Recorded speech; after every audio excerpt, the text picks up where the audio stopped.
Namo tassa bhagavato arahato samma sambuddhassa.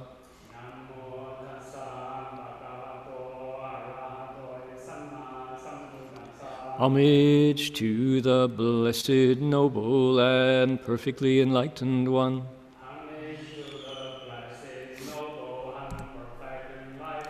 Namo sadanto suchedoye olahuri sammyao sanputoshe.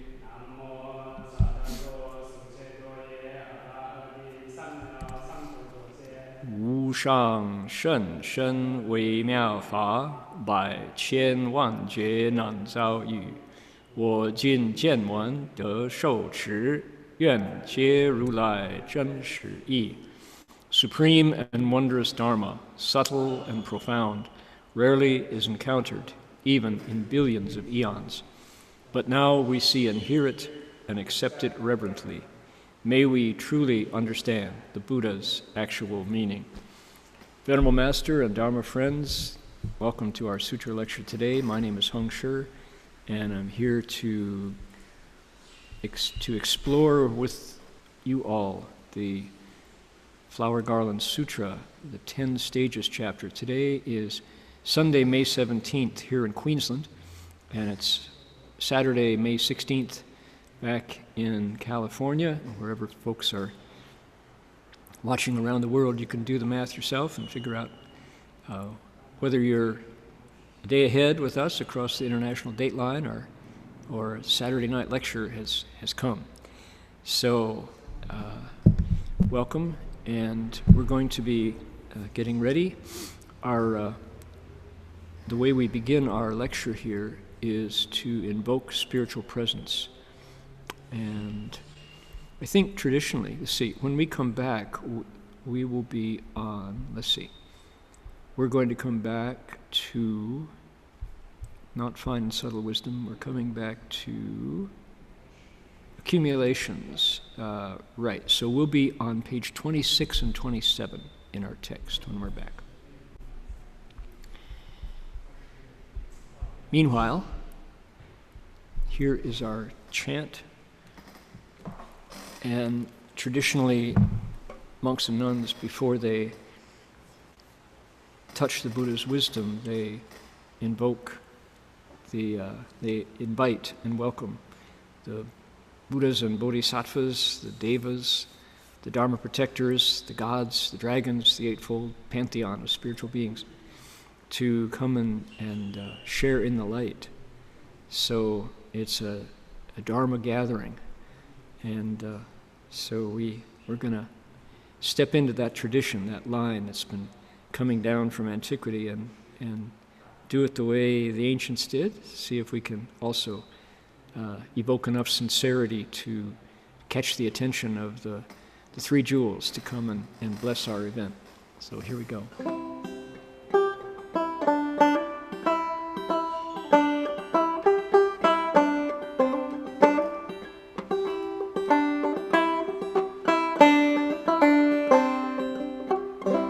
That's our melody. Here we go.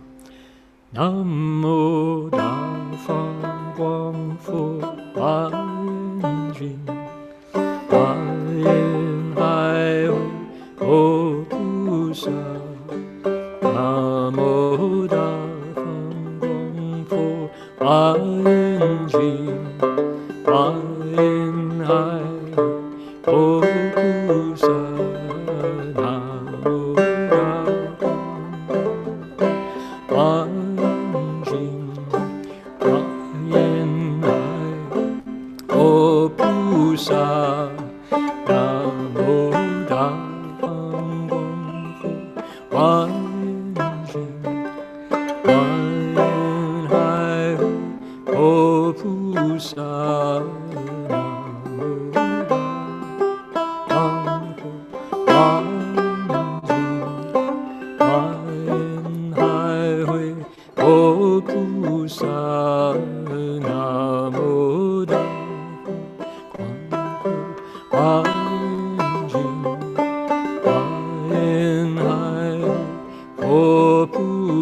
One more.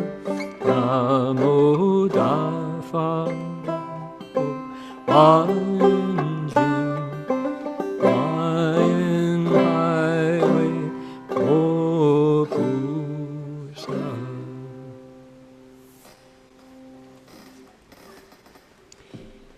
we've counted up that banjo is 115 years old. It's a veteran, still making music. Page 24, that was. And see, we're scrolling. Sorry to do the scrolling thing. That's hard to follow. Let's see here. 26 it was, 26 and 27. Arsha Liu, yeah. Now, before we get started, let me say that I appreciate tremendously the effort and the attention and the focus of the team that brings this lecture to all of us on Zoom, across the great Chinese firewall to the Chinese audience. They get to hear it in Mandarin, courtesy of Sam and Cliff, and also putting us online in America is Jerry and Locke and all of the other folks who for years now have been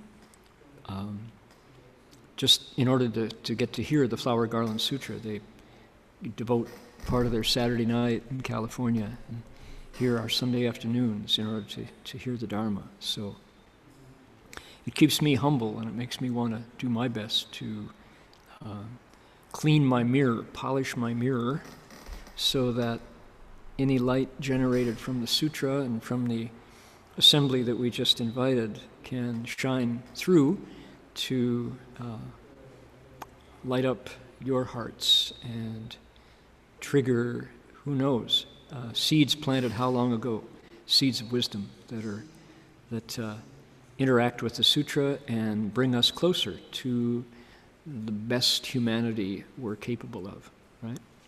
So that's what a fine thing to do on an afternoon. Give you a little background. We're in the Flower Garland Sutra, one of the long, large Mahayana texts, and we're in a chapter of the sutra dedicated to the Bodhisattva path. Bodhisattvas are these awakened beings. It's humanity at a new level of altruism and strength and wisdom and kindness, all mixed, all together. And this chapter, called the 10 Stages, Dashabhumi, is specifically dedicated to how a bodhisattva behaves and how they learn. It's a training manual. It's a handbook for becoming more awake and honing your skills for teaching. We have been at this for some time now, so we're at the 10th stage. We're at the last level of the Bodhisattva's education. And this last level, this is called the stage of the Dharma Cloud, the Fa Yun Di. And in the Dharma Cloud, our Bodhisattva is pretty much identical with the Buddha, but not quite. And the chapter talks about what he or she can do, and we've just tapped into that part of the chapter. We went through weeks of preparation, which were fascinating because there was a great cosmic sacred drama, kind of a passion play, and I guess in Christianity we call it passion play. It's not no passion, it's a compassion play. There we go. It is a compassion play. How the Bodhisattva was invited and then sat on a lotus and lights poured forth, and it featured the swastika, the mark of virtue on his chest, and then the culmination of it was a consecration, a sacred anointing of the crown of his head. And we spent some time looking into that. So with that, our preamble concluded, the introduction was done, and now we turn to what happens to a bodhisattva on the 10th stage, what they can do. And the key word, and this will help today, so I want people to plug into this. The key word here is wisdom.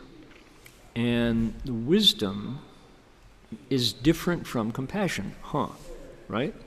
It's if it were bicameral brain description, 2 hemispheres of the brain, this is the left brain. It's we find out that how the Bodhisattva wisdom functions now what he or she can see through that wisdom. The compassion side would be the right brain, if you were trying to make an equivalent. See here, equivalence.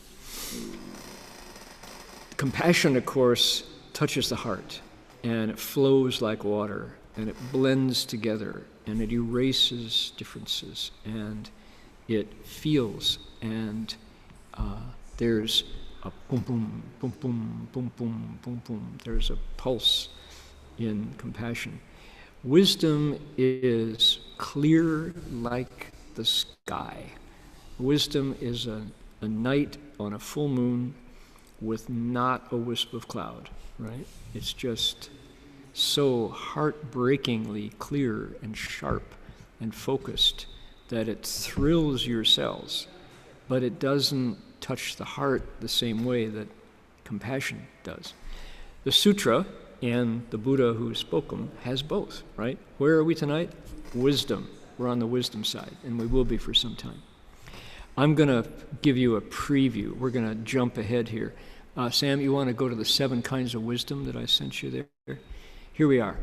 This chunk of text is talking about 7 kinds of wisdom. What's the deal? This is what our Bodhisattva now can wield, can use, can work with. Before, not.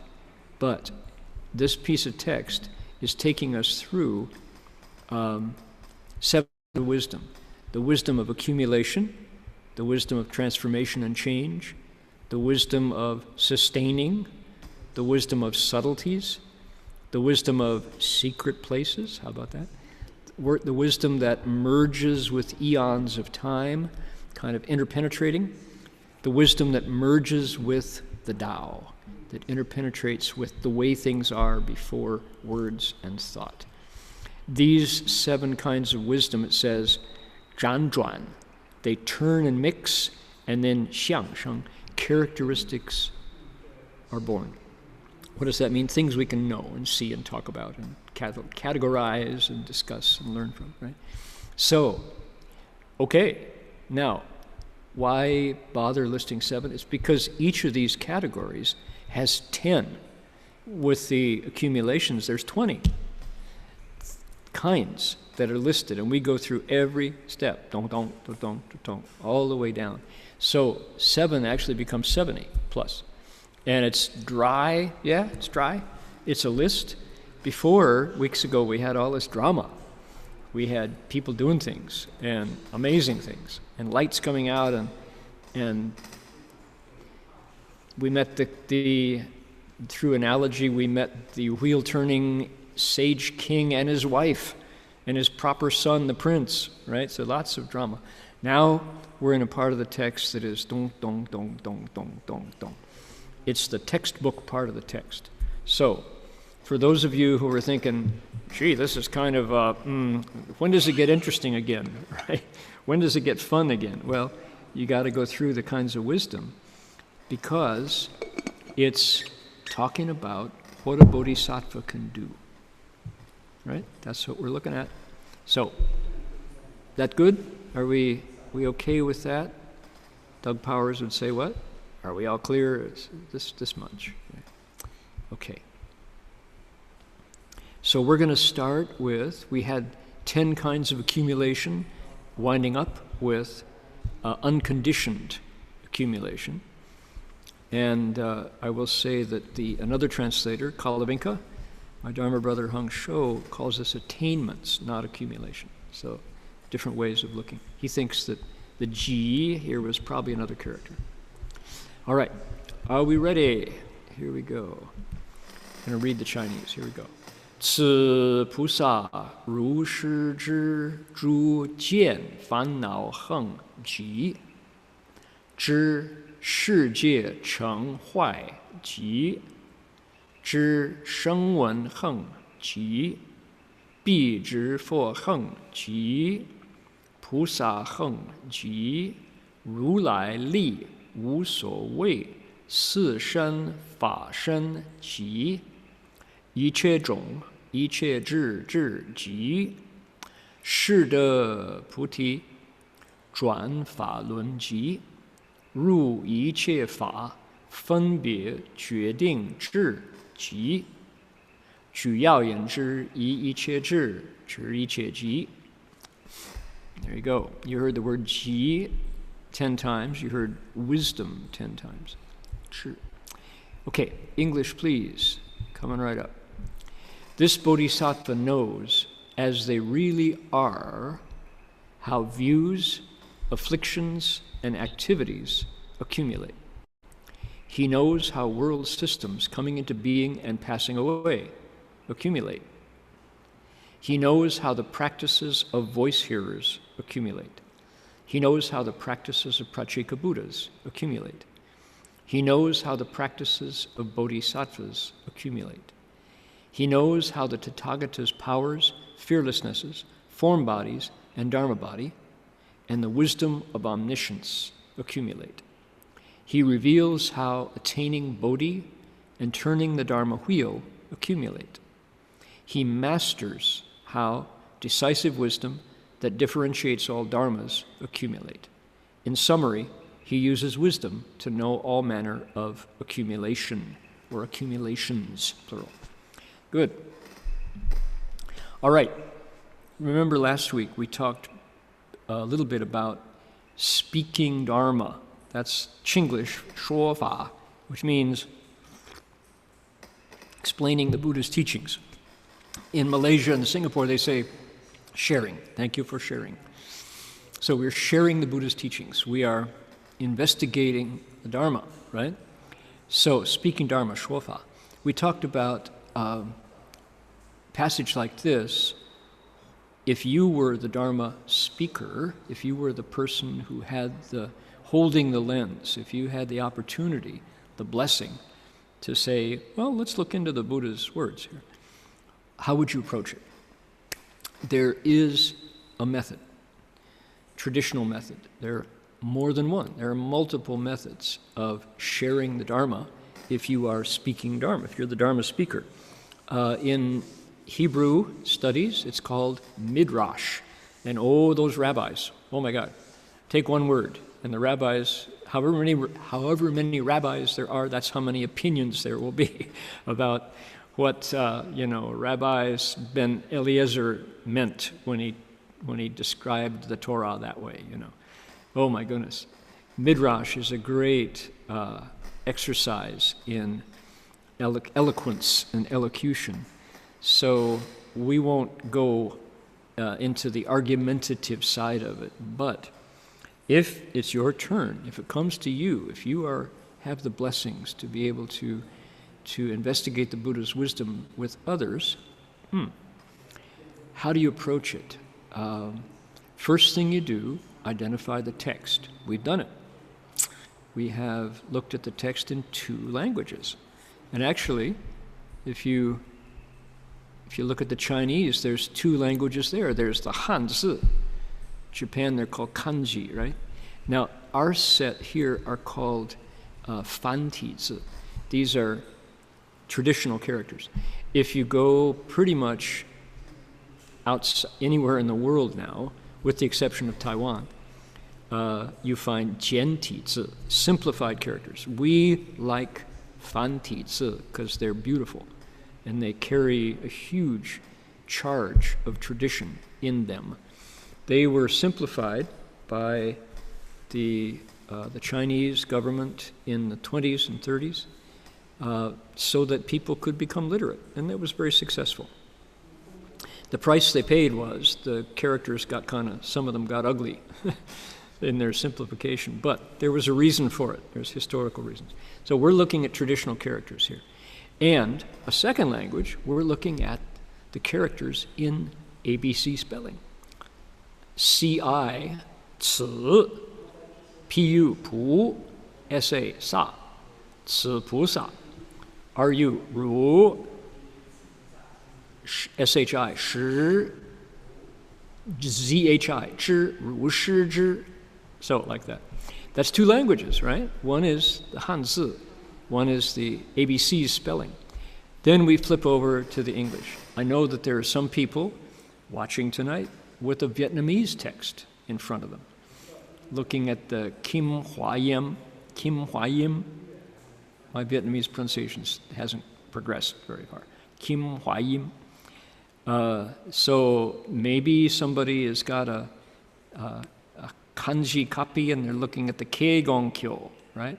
Okay, identify your text. That's the first thing you do. We got 3 languages here on the page. Then what? Read it. Try your best. And it's good at some point to make a disclaimer to say, this is a work in progress. The Chinese version was not original. What was original? The Buddha's voice was original. But at some point they wanted to write it down, so they wrote it down probably in Sanskrit first. I don't think the Huayan Jing, the Avatamsaka, was ever in Pali, but we know it as the Avatamsaka, Sanskrit, Mahavaipulya Buddha Avatamsaka Sutra. And so it's written down, Sanskrit. 3 different versions came to China, and the Chinese went, who can read Sanskrit? Who can read them? And monks gave their lives to travel to India, to learn Sanskrit, come back and translate it into Chinese. So it was done 3 times, once in the Qin dynasty, twice in the Tang dynasty. So that's 10th century. So we've had it in a Chinese version. It's not going to change. There's probably not going to be another Sanskrit manuscript dug up from under the sands somewhere in the Silk Route. Wouldn't that be wonderful? So the Chinese is fixed. But the English is a work in progress. We are here able to look into this ancient wisdom because of one monk's vows, Master Hsuan Hua, our founder of Dharma Realm Buddhist Association, who came from Manchuria, came from China, got to America in 1962, and began explaining sutras. Sometimes with no one in the room. He explained it for the tables and the chairs. Sometimes with 2 people in the room, hippies who stumbled into his house in the Tenderloin and put their feet up on the table listening. And bit by bit, in 1968, founded the Buddhist Lecture Hall on Waverly Street in Chinatown, San Francisco, and found a willing audience who recognized him and wanted to hear the Dharma. Master Hua took the Shurangama Sutra and explained it once a day, realized he wasn't going to finish in 90 days, which was the end of the summer session. Started explaining it twice a day, realized he wasn't going to finish, so he started to explain it 3 times a day. So the lucky attendees of that 90-day summer session, 1968, heard a real traditional sutra lecture 3 times a day from that time until he could not lecture anymore. 1995, Master Hua entered Nirvana. Until that time, he explained the sutras every night. Every night, 90 minutes. How important did he make it that we look at these texts, right? On Saturday, twice. On Sunday, twice. On Thursday night, students lectured. Master Hua attended and listened to his students' lectures. How important did he make sutra lecturing? Oh my goodness. So, here we are. We have the text. It's a work in progress. Our English equivalents are dependent on, number 1, our understanding of Chinese, number 2, our understanding of Dharma, which is what? Growing. Let's be charitable. It's growing. It's not there yet. So, there are issues in the text. Let it be. Just acknowledge it. Give it to people, right? If we say, oh, I'm so afraid there'll be mistakes, nothing good happens. No good has happened. And the goodness that comes from Namo Da Fang Guang Fo Huai and inviting the invisible spiritual beings to take part, doing it, as I say, according to Dharma, putting our hearts into it, there's tremendous goodness in the world. How wonderful. What else are you going to do on a Saturday night, on a Sunday afternoon, that involves wisdom that's been around for thousands of years? Not much, right? Hard to compare. So, and the result of opening the texts is you might wake up. I might wake up. Certainly I'll gain a little bit of wisdom, right? So, that's the next step, is the language. So you make your, what do? You say, disclaimer, work in progress, rough draft, not NMBW. My writing group back in Berkeley, everybody, when they share their writing, they always say what? They say, well, the dog ate my homework and it's not my best. So we said, yeah, save the disclaimer, don't apologize, just read it, but you can say NMBW. So we would go, NMBW, my story talks about, not my best work, right? That covers it, that's your disclaimer. This is NMBW, there's more to come, not my best work. Okay, so having introduced the text, looked at the language, then we come back to the top and go to the meaning. Go to the meaning. And that's where your, experience comes in. That's where your wisdom comes in. Say it another way, that's where your stories come in. That's where, as Master Hua would say, when your daily experiences in life match the principles of the sutra, that's when it will really count. So he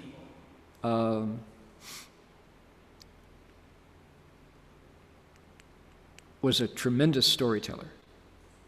When Master Hua would start one of those old, they were Gong'an, but they were more than that. Everyone, you could just see, our antenna went up, right? Because we would be ready to hear a story from a master storyteller. And Master Hua's experience of storytelling began in his boyhood in Manchuria.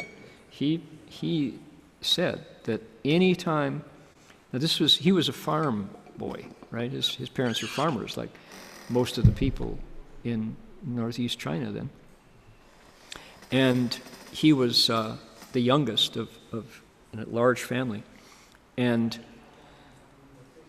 whenever anybody, any itinerant teacher came through his corner of Manchuria, Shifu would say, I would go anywhere within 60 miles, I would walk, and I would be sitting in the front row waiting for them to start. He loved stories that much. And of course, he would use his Dharma selecting wisdom to hear, was the guy, was he true? Was he real? Was he sincere? Did he have gongfu? Did he really understand the Tao? And Master Hua would just soak it up like a sponge. All of those stories, And so he would then, when we listened to him get ready to give us a story, we were listening to an ancient tradition in a culture where knowledge was passed on from my mouth to your ears. There was no such thing as a transistor or a speaker or a battery. Forget it. No technology. It was your mouth, my ears. My mouth, your ears. We listened to human voices carrying on these stories. How priceless, how real, and how indelible, right? When you hear a good story, your nature prints it. True or false. That's how despots can get a huge following to rise up and overthrow the emperor, warlords, same thing. If you're listening to crooked knowledge, it imprints. If you're listening to proper Dharma, it imprints. So we have to be wise in our selection of what we listen to. Master Hua would just, anybody telling a story, he would take it in and then determine 正法邪教 邪见, right? Right Dharma or wrong views. So, take a look. This Bodhisattva knows, as they really, not is, are. That's a typo. As they really are, how views afflictions and activities accumulate. Okay, yes, he does. This is the number 11, the second set of 10 for qi, for accumulation. How do views accumulate? My ears hear it, I tell someone else. How do afflictions accumulate?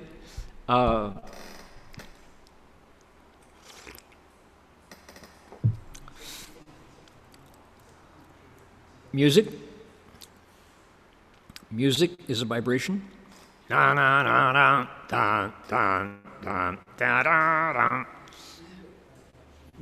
Death metal music, can't listen. As soon as I listen, my shoulders go right up to my ears, right? How do afflictions accumulate with music? Confucius said, do not listen to the lewd songs of Zheng and Wei. He said that there's music from these infamous city-states back in Confucius's time called Zheng and Wei. The music that they played was wrong. It was a bad vibration, and they had bad rulers, unvirtuous rulers, and there was one occasion when the music was so dissonant and affliction-causing that large black birds came down and pulled the bricks of the city from each other, tore the walls down. The music inspired destruction of the city. It was that bad. So maybe Black Sabbath, I don't know, or Metallica. No, people love Metallica. So that's our Bay Area band. So, and Confucius praised the Shao, right? There was a ceremonial liturgy called the Shao. Confucius listened to it, forgot to eat. He felt so full after watching the performance of the Shao ceremony that he didn't need to eat, right? He said, I'm full. The text says he forgot the taste of meat, but meat means just like food, so he didn't even think to eat. So affliction can be created by what? By vibration. Sound is vibration, right? Light is cones or waves. Waves are particles. What, right? Music. If you've seen what water does to what a vibration will do to water, if you take a bowl of water and tap on the bowl, you're going to see the water do this, right? Well, our bodies are mostly water. So when you go, now, is this the lewd tunes of Zheng and Wei? No, but listen. I can feel the vibrations right through my body.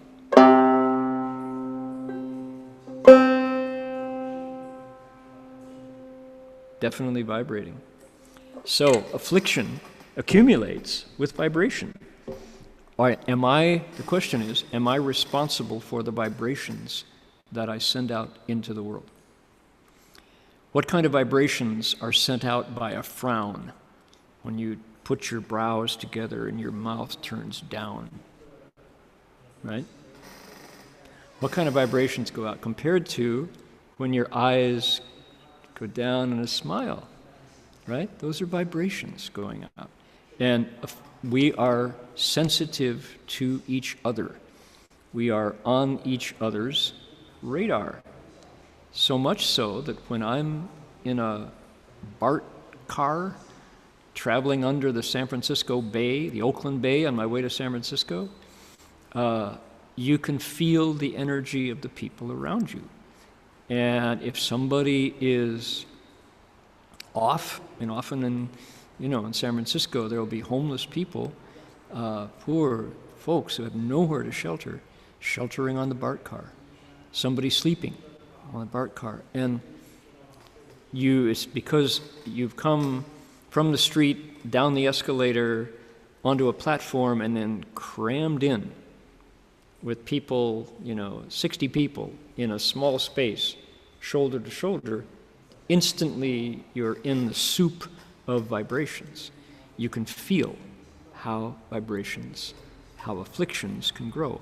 Now, in a situation like that, what if I say to myself, 不要被境界转，而要转境界, right? I don't want to be turned by the environment. I want to turn the environment.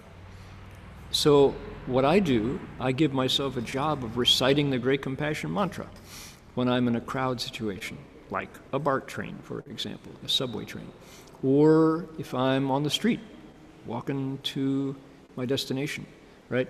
Namo Haladano Dolaye, Ye Namo Oriye Polujeri Shaubolaye Putisa, right? I just put my heartbeat and my footsteps into a mantra and let my breath and my heart, my lungs and my heart, find the vibration of the mantra and let that be my contribution to the group of strangers, all living and breathing together.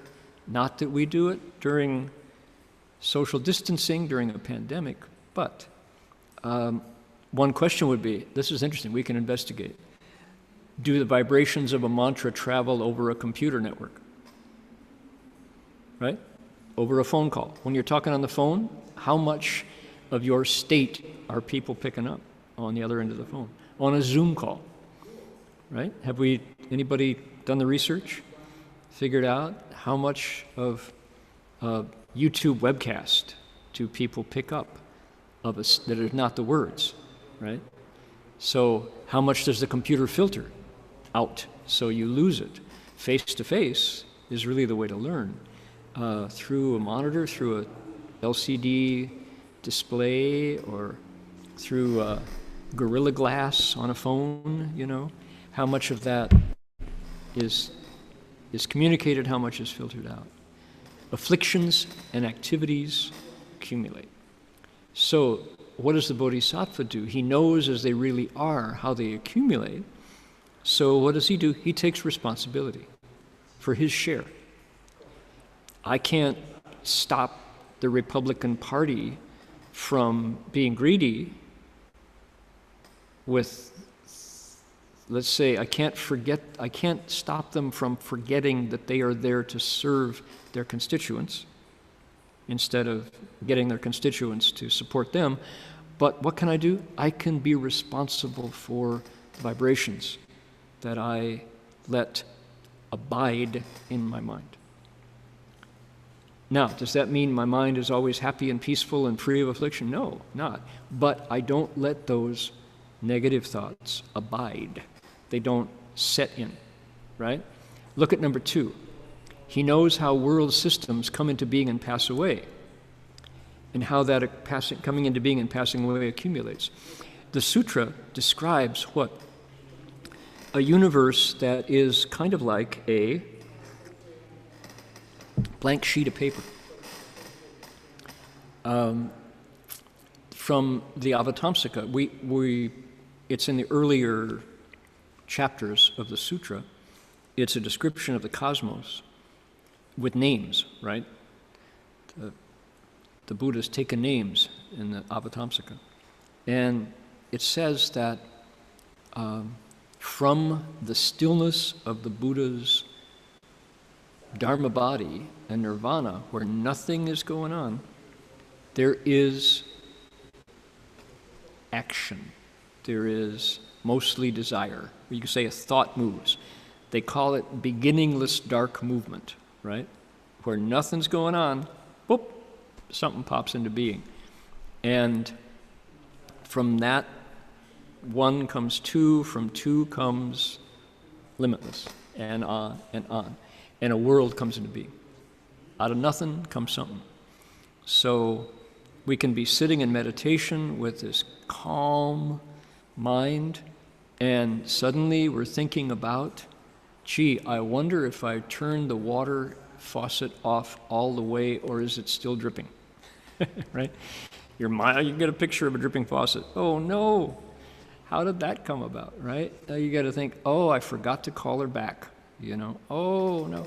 So out of nothing comes something. Worlds come into being that very same way. And based on the force, the rocket fuel pushing the rocket through that keyhole in space, when it burns out, the rocket comes back into orbit and crashes or becomes space debris, right? Coming into being and passing away. Just how it happens. Out of nothing comes something and then it's gone. What does the Bodhisattva do? He says, yes, I see it. For everything, to everything turn, turn, turn. There is a season and a time to every purpose under heaven, says the Bible. Says Pete Seeger's, put it into a song, put a melody to it. So, that's what the Bodhisattva is able to know now. Furthermore, he knows practices of voice hearers, Pratyeka Buddhas, Bodhisattvas, Buddhas. The next four in our list, we got 1, 2, and then 4. These are sages. These are the 4, trade a word, saints of the Mahayana. How they're what? The word here was practices, right? How their practices accumulate. Now, I know what Shifu would do at this section.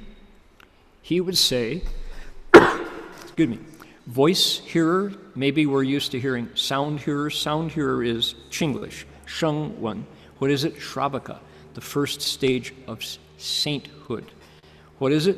Birth and death is over for them. They have already taken the Dharma and cultivated it to a place where nirvana has happened. But there are multiple levels of nirvana. There are nirvanas, plural.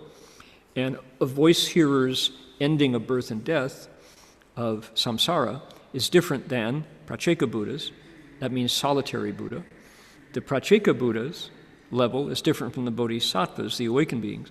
Bodhisattva's level is different from Buddha's nirvana. Okay? So different stages of ending birth and death. Samsara is over for them, but to another level, their samadhi grows. So voice hearers, sound hearers, Pratyeka Buddha, or Shravakas, that's called. Their practice, Shifu would say, Four Noble Truths, the Eightfold Path. That's what he would say. Those are their practices. What's the practices of a Pratyeka Buddha? Contemplating the 12 links of conditioned co-production. Pratitya Samutpada. We've looked into that in detail, especially in the 6th stage. So essentially it's the creation story that the Buddha describes, that he observes and then tells us about. That was in the 6th ground. So we had instructions there about the levels of Pratyeka Buddhas. Four Noble Truths, by the way, I should add a footnote here. Four Noble Truths is not exclusively contemplated by the voice hearers, the Shravakas. There's a chapter in the Avatamsaka Sutra, this very same sutra we're investigating, called Four Noble Truths, Four Holy Truths, Si Sheng Di. So it's part of the Avatamsaka. This is foundational wisdom that other wisdoms are built upon. Remove this, miss it. If you don't touch it, your later cultivation will suffer because your foundation was not solid. Bodhisattvas, dharmas, practices are what? Paramitas, the 6 and the 10, the 6 paramitas. That's what bodhisattvas practice. Master Hua would definitely plug it in, right? Plum, plum, plum. Then the Buddhas are the Tathagata, the Buddha. Our tradition gives us 10 powers, 4 levels of fearlessness and courage, and here it says form bodies, dharma bodies, and great wisdom. The wisdom of omniscience. In Chinese, what does it say? It says, yi che zhong, yi che zhi zhi. You ready? Okay, wisdom is zhi. The next word is zhi, wisdom. So the wisdom of wisdom, that is modified by yi che. Yi che, so all wisdom's wisdom. And then yi che zhong, of all manner, of all modes. This is a specific listing of what? Let's pin it down. What is it? It's the removal of ignorance from a bodhisattva's mind. And bodhisattvas are almost Buddhas, but they still have darkness. They still have places in their mind that they haven't yet awakened. Okay? There's still places they're working on. Okay, there you go. So, 一切种,一切智, 智 is a specific title. We're calling it the wisdom of omniscience. Is that a good English equivalent? It'll do. Okay, so that's 6 now. Views, afflictions, and activities accumulate. The Bodhisattva knows it. World systems coming into being and passing away. Good grief, right? Armageddon, the end of the world. Bodhisattva goes, yeah, happens all the time. There's another one coming into being. Look at that. Oh, it's gone, right? Big view. This is looking far. Bodhisattva's watching worlds come into being. Why? His wisdom lets him do it. He can see that far. What do we see? We see maybe to lunch. After lunch, probably a nap, right? I can see that far. Bodhisattva's watching worlds come into being. So then 4 sages, voice hearers, Pratyeka Buddhas, Bodhisattvas, and Buddhas. Next, he reveals how attaining Bodhi and turning the Dharma wheel accumulate. That's one of the activities of Buddhahood. So already as a Buddha, what you do as a Buddha, look at this. Buddhas have not retired. They don't retire up here to the Gold Coast and get a ranch in the hinterland. No, they don't retire to Cameron Highlands, right? To Kanding in Taiwan or to Palm Springs to play golf. They don't. Buddhas keep working. If you look at the story of our Buddha, Shakyamuni, one of the things you do is prevent assassination. Oh my goodness. Excuse me while I blow my nose.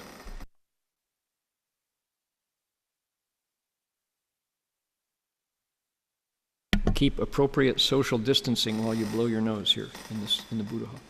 So yeah, what do Buddhas do? You all know those stories, right? It's like, okay, how cool is it to be a Buddha? Well, the assassination attempts grow.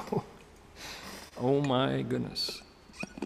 I don't think I want to be a Buddha if I'm going to... Jealousy. Ugh, jealousy. Lord have mercy. So, how attaining Bodhi and turning the Dharma wheel accumulate. So good things accumulate too. These are the yang side. The previous 10 had the yin side. The previous 10 was how, right? Desire realm, form realm. How living beings accumulate. Here it's good stuff. What else? How decisive wisdom that differentiates dharmas accumulate. If you have decisive wisdom that differentiates dharmas, you're never confused.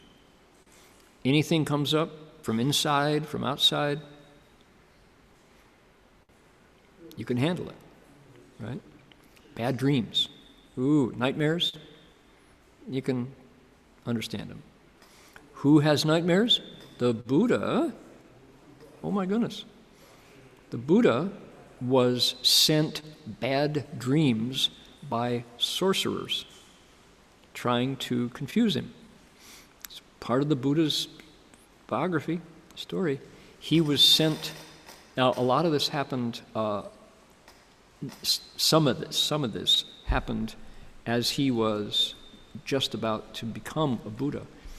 But sorcerers in India, and they're still there today, tried to discourage the Buddha and sent him dreams of 7 suns in the sky burning the earth up in the heat of sunlight. And the Buddha was like, nah, it's a dream. Good. I'm all right. I still have to go out and get my food. Still have to, be cheerful. And the sorcerers were like, curses, foiled again. And the 7 suns vanished, and the sun rose in the east as always, right? So they tried to give him an apocalyptic dream, and he just, no, saw right through it. So he sees how decisive wisdom that differentiates dharmas accumulate. Finally, in summary, he uses wisdom to know all manner of accumulations. Comment from YouTube. From experiences of listening to the Dabe Joe from CTTV chanting via YouTube, vibration does travel through the laptop. I can feel calm, focused chanting alone or simply listen. Good. Yeah, excellent, excellent.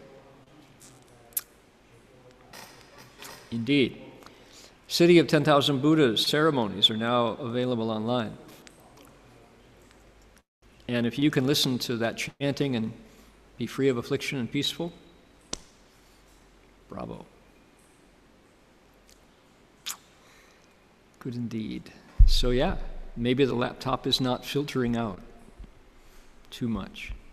How challenging to get software that reproduces that sound accurately, right? That's a good, amazing that the technology, Zoom, changed the way we relate in a time of pandemic. Back in the days of the birth of the United Religions Initiative, URI, we were a global, United Religions Initiative. Anybody who wants to get involved in interfaith, go to uri.org, O-R-G, URI, 3 letters, United Religions Initiative, uri.org. Get involved. URI is a very good idea. Talk about how wisdom accumulates. It's an attempt to find harmony among religions across religious boundaries. Our interfaith group here in the Gold Coast, MAG, the Multi-Faith Action Advisory Group, is a cooperation circle of the URI. So in the early days, when URI was just born, we still had members on every continent, pretty much. I don't think Antarctica, I don't know if there's a CC in Antarctica. But we had certainly in the Indian subcontinent, Southeast Asia, in Asia, Latin America, in North America, in Europe, in Africa, and the Middle East. And we would have the Global Council would try to get together on the telephone with, there were services, this is like 1998, the year 2000. I was still a Global Council member then. And we would, then the global conference calls were primitive. And we had an agenda we had to get through to talk to people and get agreement before we planned dates for conferences and stuff. And somebody in the office in San Francisco would be assigned to put the phone call on the air, right? And we would have a conference call device, a Jabra, very primitive kind of Jabra device. And they were expensive, but it depended entirely upon people being able to hear over their local telephone networks, not the internet, telephone. And he would be, hello, yes, namaste, yes, namaste, okay. And then it would be coming through the speaker. And we would hear somebody's kitchen in Mumbai. The cook would be shouting at the children, and we say, Mohinder, turn your phone off, please mute your phone, Mohinder. We can hear your cook shouting in Hindi at the kids, and then the dogs would be barking somewhere in Nairobi, and oh my God, it was great. I can't hear it. No, it's too much static. Oh, please. Oh my goodness. So now, look at this. We can, and then after, even here, when we were 3 or 4 years ago, when we first tried to do a conference, a sutra lecture online, there was latency, right? I would say something and then it would be, it would arrive in Berkeley seconds later. And several times I would check out to see what it was like. I would open my browser and bring up as if I were watching on YouTube, and then forget about it. And then I would talk and I would hear this strange echo. It's like, what's going on? There's something, and then, oh, shut your browser. Oh, okay. But the latency problem has now been solved. So what a blessing to have Zoom currently being the cutting edge software that allows all of us to listen to each other at the same time. And then, due to our volunteers' Faxin here in Australia, people are able to hear in China through a simultaneous translation. Great. So even in a time of pandemic, when we are socially distancing and quarantining ourselves, the Dharma wheel turns, right? So our Bodhisattva is able to know all such things as they truly are. Hallelujah. Bodhisvaha. Let's do another chunk, okay? One more piece here. We were looking at 7 kinds of wisdom. What was the second kind? It was Hua.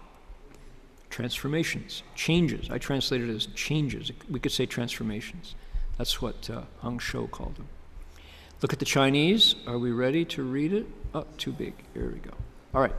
佛子慈菩萨摩诃萨依如是上觉慧如是之众生业化烦恼化诸见化世界化法界化声闻化必知佛化菩萨化如来化一切分别无分别化如是等皆如实知。Here we go. Disciples of the Buddha, this Bodhisattva Mahasattva, through such enlightened wisdom of the highest kind, knows as they truly are the changes of sentient beings' karma, the changes of afflictions, the changes of views, the changes of world systems, the changes of the Dharma realm, the changes of voice hearers, the changes of Pratyeka Buddhas, the changes of Bodhisattvas, the changes of Tathagatas, and the changes of discriminations and non-discriminations. He knows all such things as they truly are. All right, I like the word Hua is actually the name of our teacher. And that word means to change, to transform. Now, the thing about transformations means in its body, it's not its body, right? It's like chemistry transforms, alchemy transforms base elements into gold. You start out with something, and when you're done transforming, it's something different. I don't think that's the right word. I think it's how how something incrementally changes without being transformed, okay? And further, changes are organic, transformations require a transformer. So a transformation, somebody has done the work. A change can be organic. The way a seed becomes a sprout, becomes a bud, becomes a bloom, becomes a fruit, becomes compost. That's a change. And sure, if you go from seed to fruit, that's a transformation. But we're talking about the interim, the intervals. That's why I chose changes here. So, this Bodhisattva, because he has, it says, enlightened wisdom of the highest kind. What was it? Shang Jue Hui. Highest awakened wisdom. Now, 10th stage. Our Bodhisattva is just about done being a student. Not quite. Through this kind of highest wisdom, he knows, as they truly are, the changes of sentient beings' karma. By golly.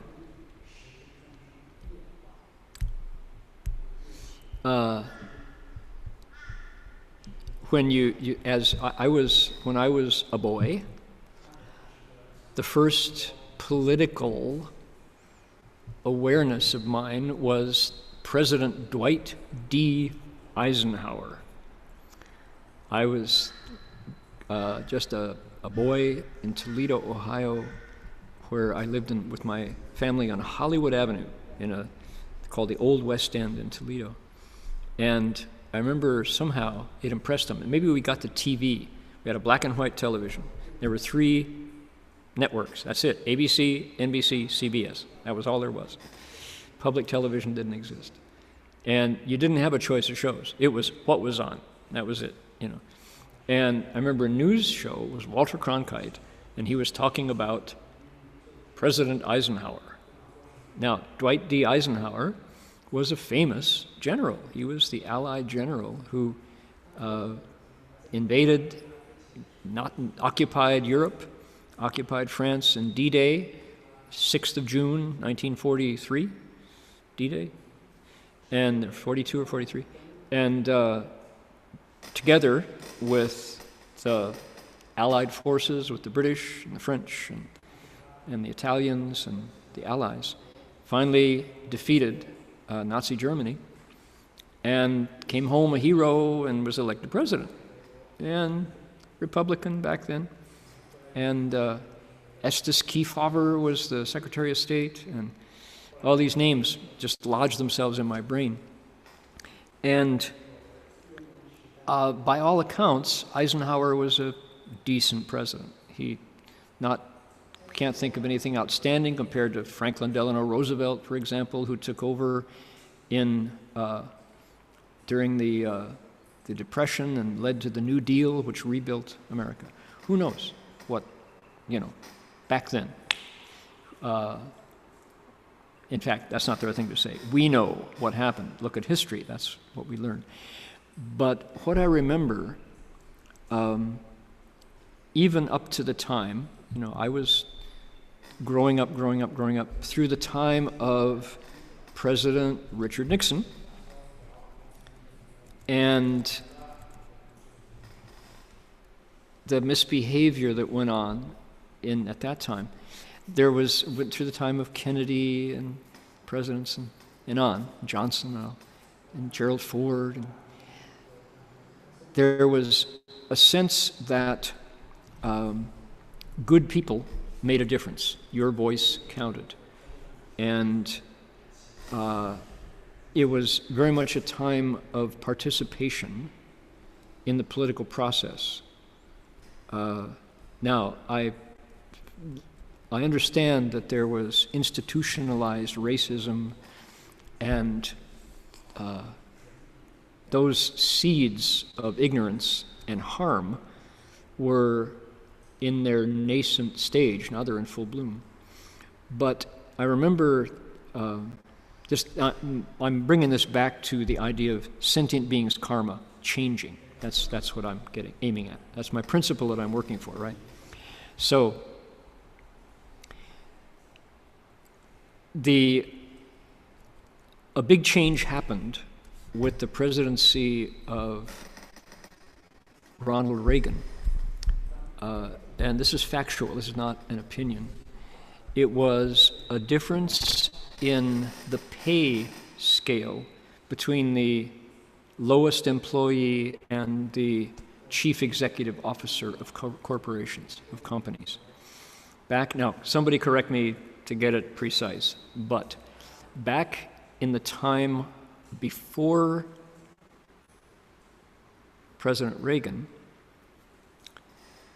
the newly entered employee, who's a clerk in the mailroom, right, supposed to be the lowest level of pay scale, his pay and the pay of the chief, of the CEO, was separated by a factor of, 10, maybe, say? So, $50 a week might have been the pay of the mail clerk, and $500 a week might have been the pay of the CEO. I could be wildly off, right? Now, after Ronald Reagan's presidency, from that time on to the present, the difference between the pay of the entry-level employee and the CEO is by a factor of 1,000 now. And what's different? You could say greed is different, but it became normalized in my lifetime.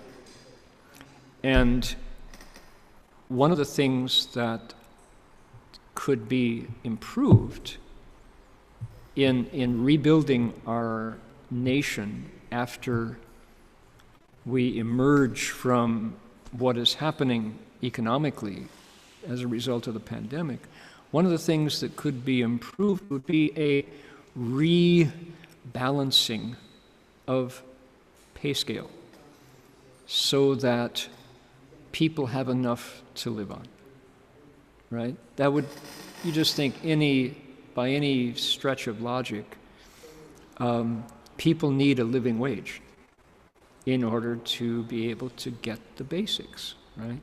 Now, what are the basics? Changes of sentient beings' karmas. Here's how let's just never mind the politics.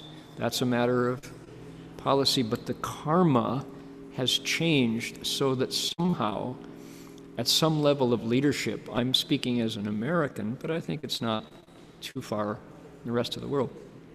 Somehow we've accepted that it's proper for people who manage money, who just take money and make money with money, to have them become trillionaires, billionaires, and yet a college graduate who's got a family and a child on the way might be out of work, and that's okay somehow. Our sentient beings' karma has changed to that place.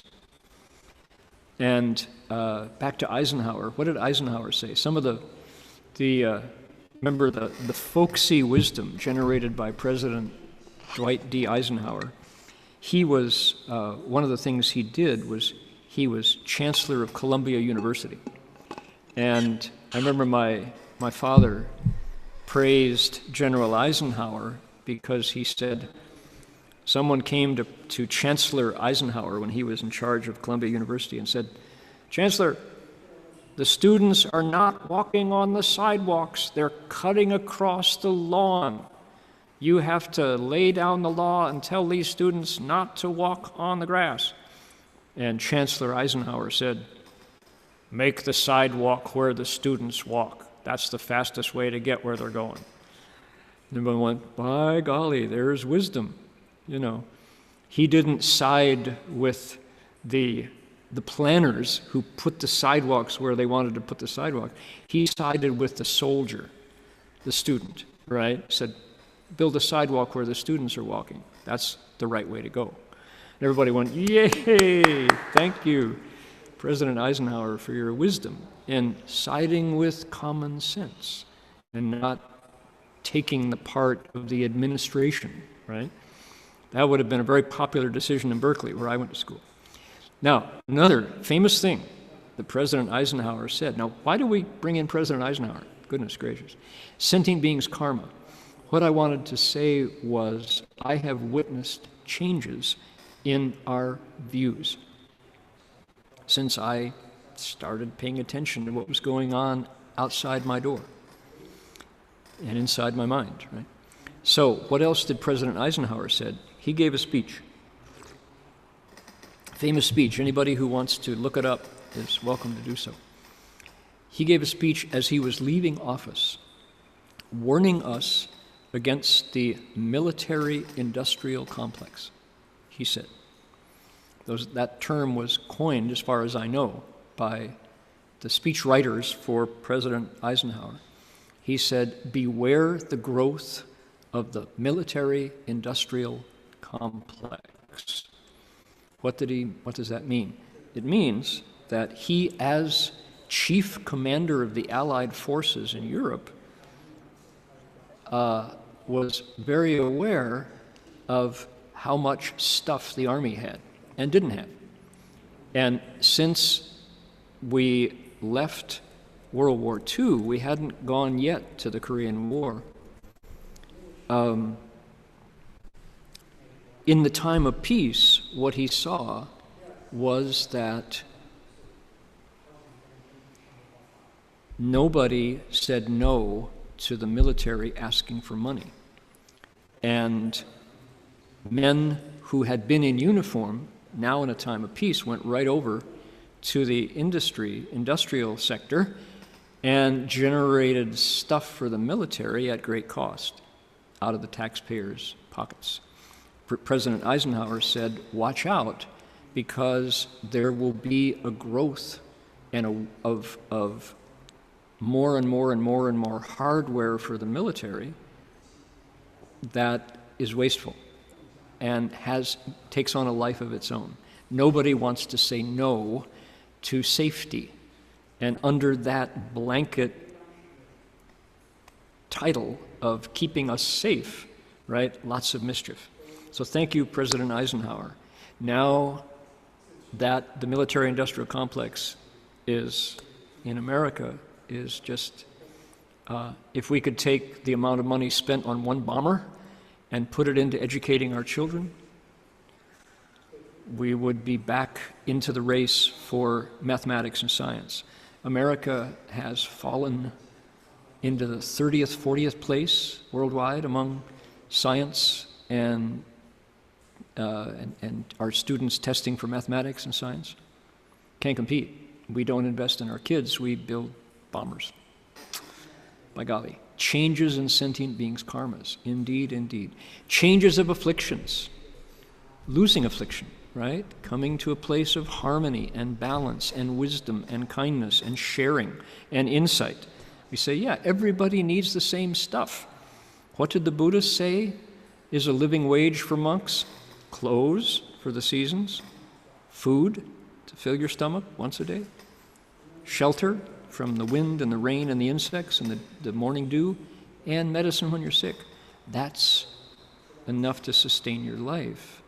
Now that your life is protected, go out and experience being alive, helping other people, finding meaning in sharing.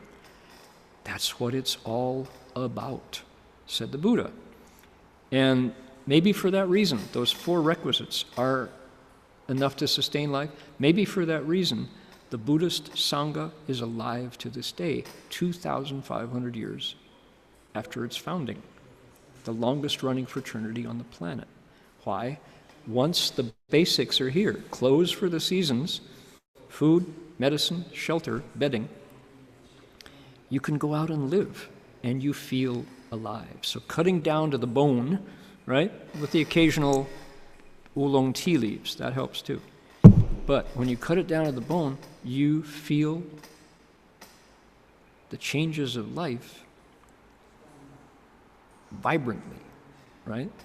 Most monks and nuns that I know are not sleepy people. They're vibrantly alive, engaged in the world, because nothing insulating you from the changes of the world.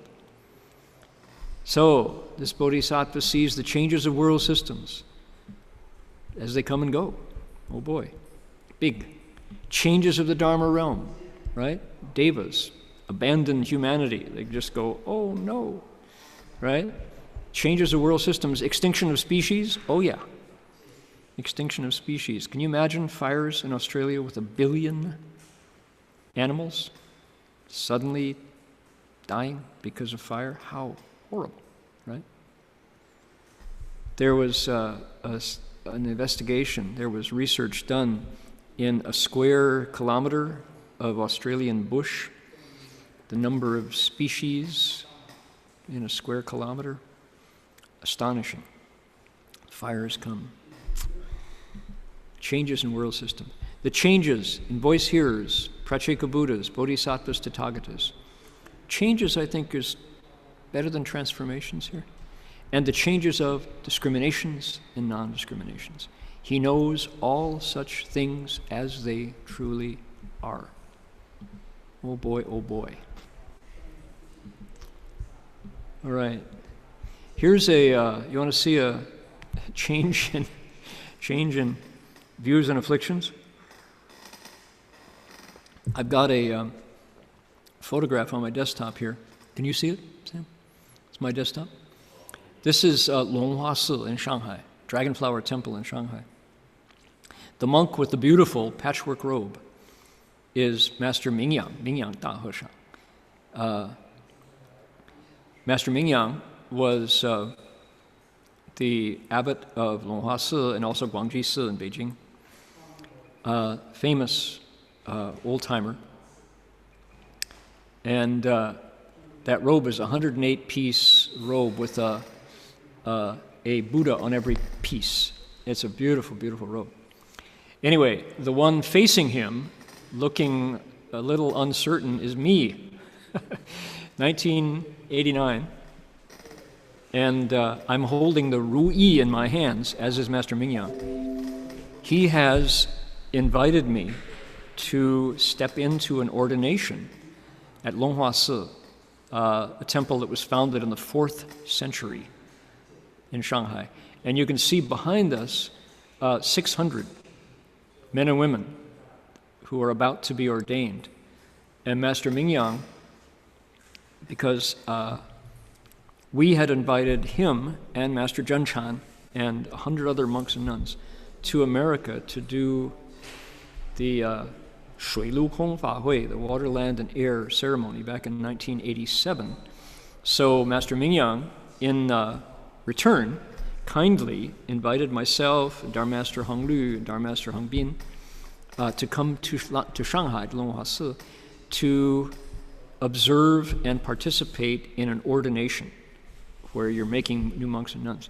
Back in 1989, this was not something that happened all the time. They weren't that long out of the Cultural Revolution. So 600 monks and nuns from all over China came to Lónghuá Monastery to get the precepts from Master Mingyang, because he was Feng Mao Lin Jiao, right? He was a famous, special monk. He could sing, he knew how to speak Dharma and how to do the ceremonies. He was the expert.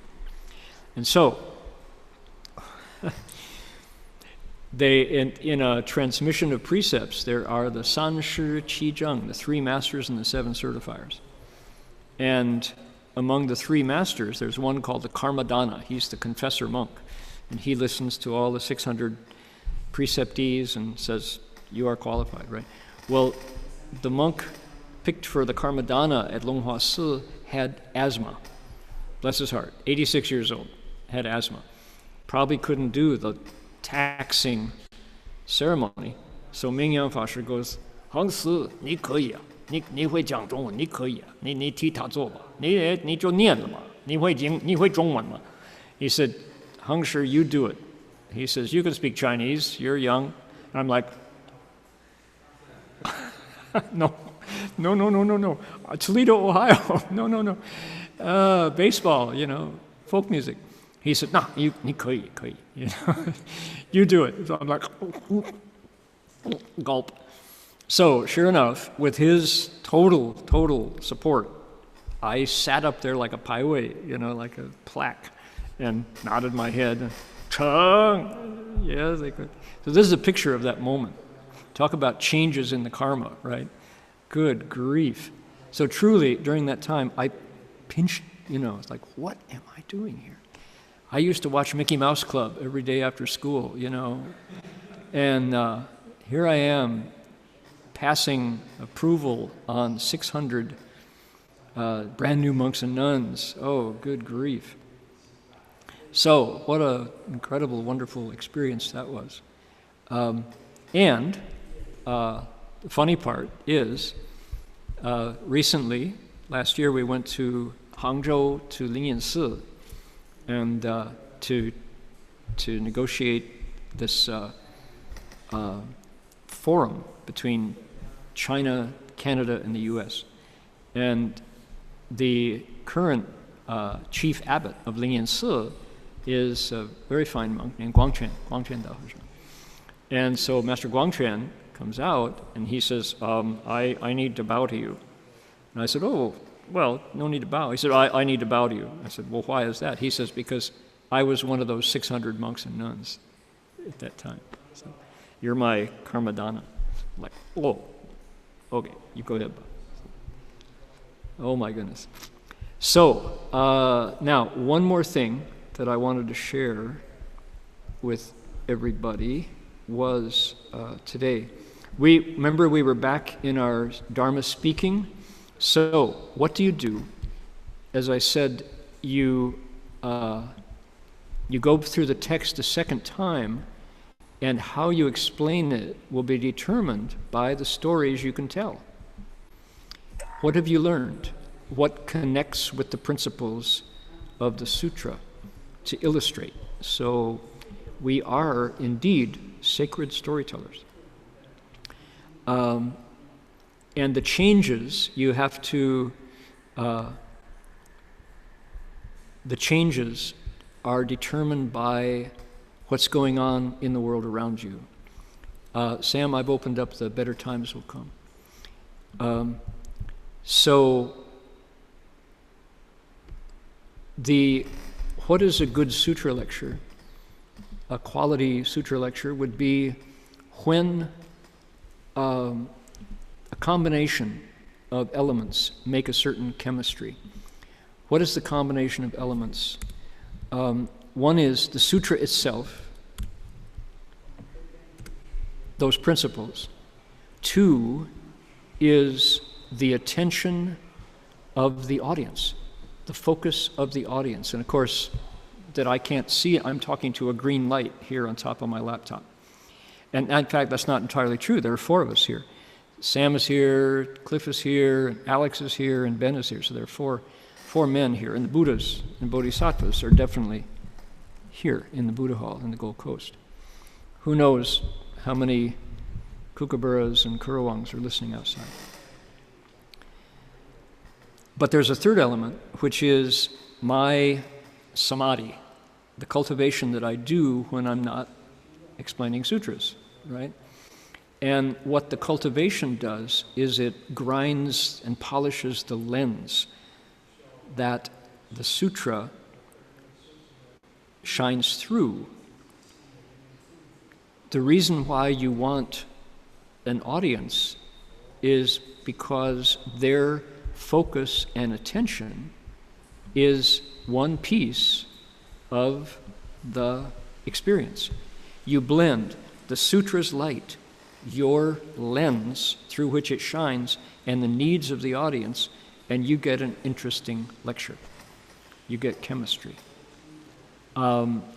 If you only read something you prepared beforehand, it's kind of like serving up cold food, leftovers, right? All right.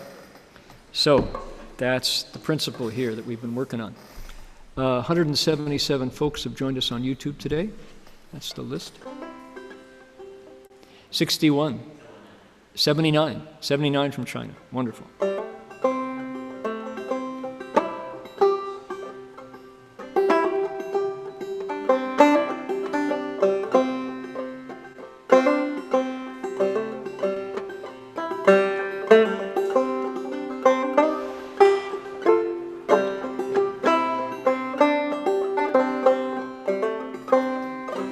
Janis Ian, bless her heart. Janis Ian is a well-known, celebrated, lauded, multi-award-winning singer-songwriter from New York City. Current, her first song, Society's Child, came out when I was in high school. And she was a high school girl then. She was so young to have best songs. And her songs went around the world, and she was famous in Japan for, her song was #1 in Japan for a year, right? So remarkable stuff. Anyway, Janis went on to write and sing and perform beloved songs. And in the Swannanoa gathering in Asheville, North Carolina, where I go when I get invited occasionally, Janis has been a fixture for years, and just everybody loves to have lunch with Janis at her table because she's so magnanimous and fun and has experience in everything that happened in the musical world in America in the last 40 years. Janis has witnessed and been part of. So anyway, during the COVID-19 pandemic, Janis wrote a song recently and released it for everyone to sing, inviting people to pick it up and make it theirs, and then to put it on YouTube and send it out so that the whole world can sing. And I realized my colleague and dear friend Steve Boffman sent this to me and said, translate it into Chinese. So I gave a draft and Cliff polished it, and so we're going to contribute a Chinese version of this song. It's a great song. It's a Pete Seeger song. It's a Janis Ian song, but it's a song that Pete Seeger could sing. This is the kind of thing that Pete would sing. And Janis writes that she was doing the laundry at home, and this song came to her. She had just visited her, and she took out her phone and sang it to her phone so she wouldn't forget it, and then sent it out to everybody. So, see if you agree. Better times will come, better times will come, when this world learns to live as one. Oh, better times will come. 明天会更好，明天会更好，世界和谐心大同，明天一定会更好。When we greet each dawn without fear, knowing loved ones soon will be near, when the winds of war cannot blow anymore, oh, better times will come. 面对困难毫不畏惧，亲朋好友不离不弃，道场如苦，马放南山，明天一定会更好。Everybody sing along. 明天会更好，明天会更好，世界和谐心大同，明天一定会更好。Though we live each day as our last, we know someday soon it will pass. We will dance, we will sing in that never-ending spring. Oh, better times will come. 生死转瞬一息之间，黑暗晚夜变白天。感恩心生大地回春，明天一定会更好。Better times will come, better times will come, when this world learns to live as one. Oh, better times will come.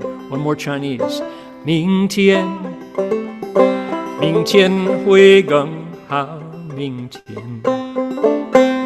天会更好，世界和谐心大同，明天一定会更好。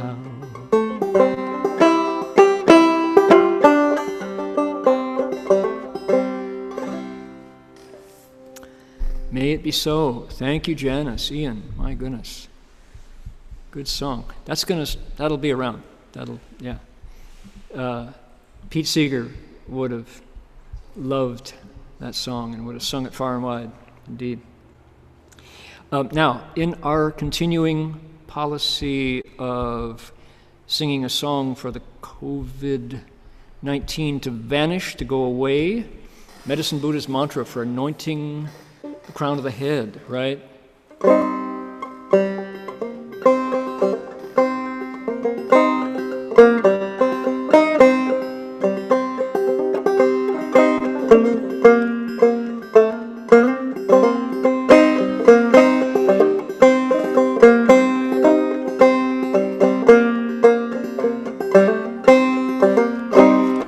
This one we want everybody to sing along with because we need your voice and your strength in creating good vibrations. We're talking about vibrations. That's what mantras are. We are hoping to cleanse the world of this fatal bug that lodges itself in human bodies and does us in. It came out of nature. because we are unnatural.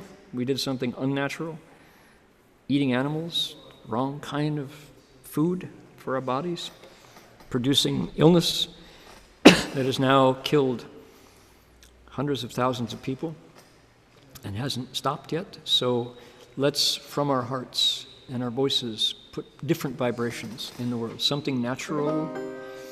Medicine Buddha's mantra, the healing Buddha. Om Namo Bhagavate Vaisajya Guru Vaidurya Prabharajaya Tathagataya Arahate Samyak Sambuddhaya Tajata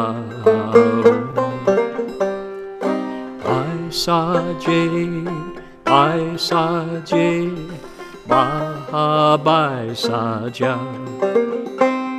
Samudgate Swaha Om Namo Bhagavate Vaisaja Guru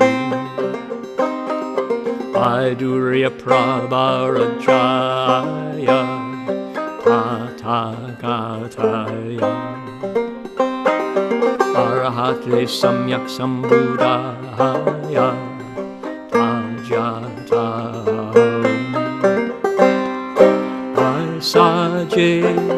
Vaisaje Mahabaisaja Samudgate Swaha Om Namo Bhagavate Vaisaja Guru Vaidurya Prabharajaya Tathagataya Arahate Samyak Sambuddhaya Tathagataya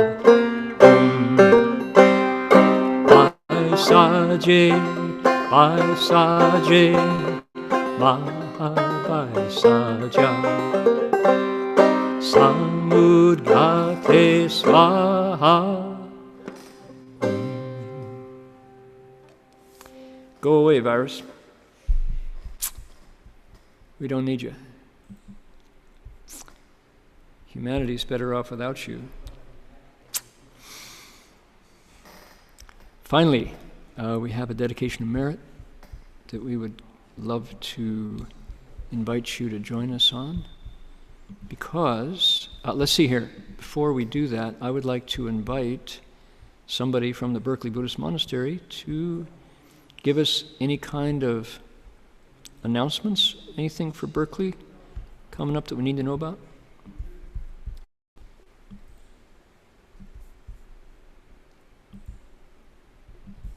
Somebody's going to unmute their mic and speak out or not. Dharmas, do you want to mention the Great Compassion Mantra? Right. Great Compassion Mantra. What would that be? Why don't you do it? Okay. Sorry, let me just grab the email. This is Jin Chuan, Dharma Master Jin Chuan, right? Identify yourself. Yes, I am Jin Chuan. And we've had a group of laity at the Berkeley Monastery and also around the world reciting the Great Compassion Mantra. And they've been doing it for 3 months since they found out that the pandemic was, getting pretty serious, hoping that as we just recited the Medicine Master Buddha mantra, that the pandemic would go away or, people would be relieved of their suffering. So they started, and at this point, they have something like 384 people reciting each month. With 384 people reciting each month.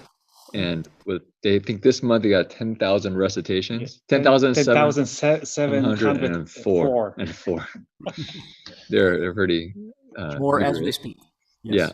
And so because they're finishing on May 23rd, the idea was to actually have a kind of a very simple ceremony at Berkeley Monastery. We recite the Great Compassion Mantra a little bit, and then we transfer merit to those suffering from the coronavirus, wishing those who maybe passed away from it and hoping that the coronavirus will kind of disappear and go back to where it came from. So that is 1 week from today, right? Yes. So the date of that will be on May 23rd, Saturday, 6:30 to 7 a.m. California time, which then allows people in Vietnam, Taiwan, Malaysia, and other places in Asia also to participate, and Europe as well. We found that probably early morning in California allows for kind of a worldwide participation. Okay. So we'll do that on May 23rd, Saturday, 6:30 to 7 a.m. The link will be the same as we've been using for our regular Zoom online programs. Okay, so we go to the BBM online Zoom link that you can find on berkeleymonastery.org. Yeah. And let's see. So I've got a time calculator here. That was what time? 6:30 to 7 a.m. Okay, so Berkeley 6:30 a.m. That's pretty late for you. That is 11 p.m. on the Gold Coast. So that's 9 p.m. in Taiwan, China, Hong Kong, Singapore, Malaysia. Yeah, so 9:30. Okay, great. Anybody? Now, we should say, just to be fair, that the Gold Coast Dharma Realm here was the kind of the flagship trial balloon test case for that accumulating mantras. When before the monastery here was trying to rebuild, to renovate, not to renovate, to expand, they put out a notice around the world to collect recitations of the Shurangama mantra. How many did they get, Sam? Millions. I don't know. Was it? How many? 1 million? 1 million recitations of the Shurangama mantra. Wow. And from that inspiration, Madalena Tam, our Shifu's old disciple from Hong Kong, not that she's old, she's been a long time disciple. There we go. An old disciple. This long-time disciple of Master Hua took that idea to China and created a website on WeChat where people could contribute Shurangama mantras and Great Compassion mantras. And they've got how many? Just some incredible number, because the people of, the Buddhists in China scale, got behind it and started reciting. People would make a vow, I'm going to do, 500 Great Compassion mantras in a week, and they would, pledge those. And so they had a counter, a ticker, and it's going tick, tick, tick, tick, tick, as people worldwide recite.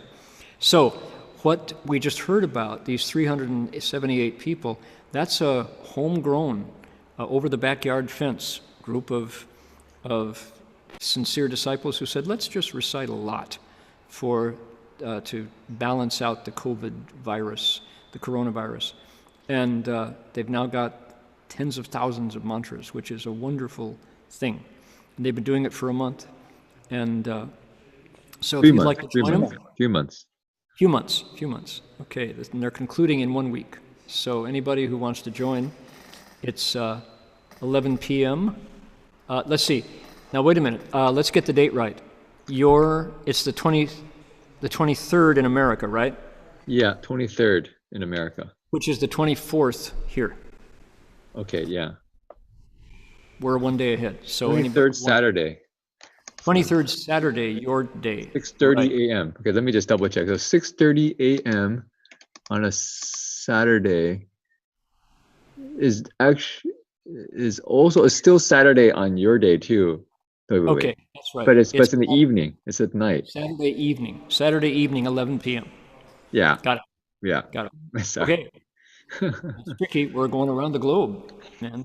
Got to make this calculation. So, if a bodhisattva can see the changes of world systems coming into being and passing away, what kind of a time calculator does he have, or she have, right?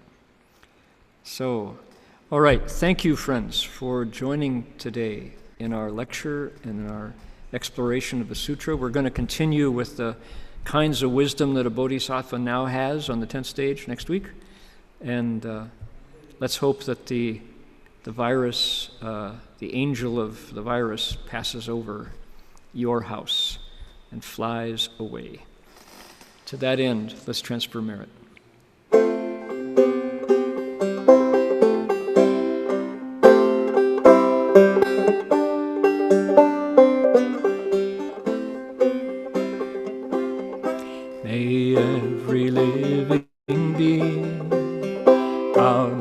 minds as one and radiant with light. Share the fruits of peace with hearts of goodness, luminous and bright. If people hear and see how hands and hearts can find in giving unity, may our minds awake to great compassion, wisdom, and to joy. Imagine the banjo continuing here. May kindness find reward. May all who sorrow leave their grief and pain. May this boundless light dispel the darkness of our endless night. Because our hearts are one, this world of pain turns into paradise. May all become compassionate and wise. May all become compassionate and wise. May all become compassionate and wise.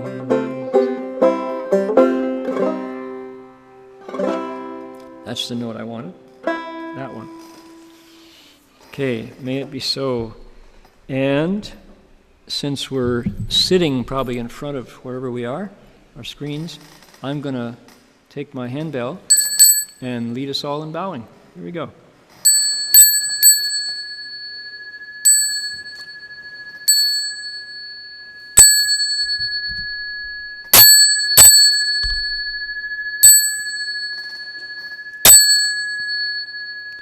Bow in respect to the Venerable Master.